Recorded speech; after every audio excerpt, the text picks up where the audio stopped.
Regional recording studio पिंजोरा।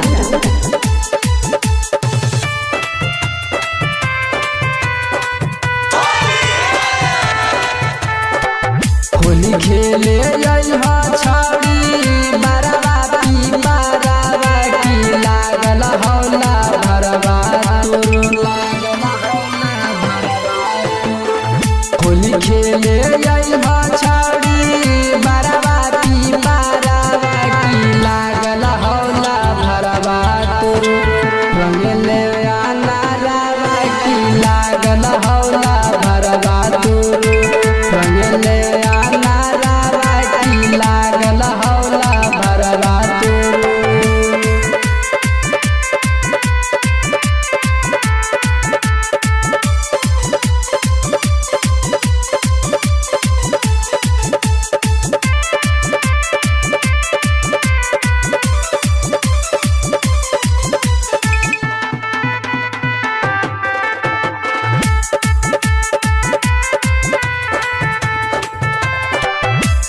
माटी करतो तोरोला भरवा की जनतो गौवा जबरवा छोड़ी कद माटी करतो तोरोला भरवा की जनतो गौवा जबरवा छोड़ी ना हो तो लफड़वा की लागल हौला भरवा तोहर रंगला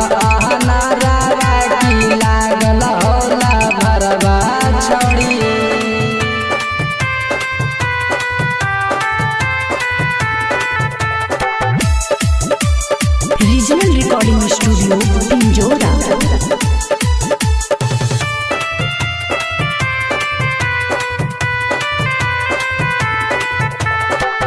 राइटर रहजे सरिजनल रंगतो खजाना की अंकित बलमुआ राइटर रहजे सरिजनल रंगतो खजाना की अंकित बलमुआ बनतो सजाना की लागल हौला भरवा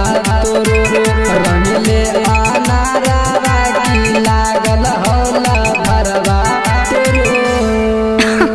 अरे पूरा इंडिया हिली बाबू, खाली तू देखत जा।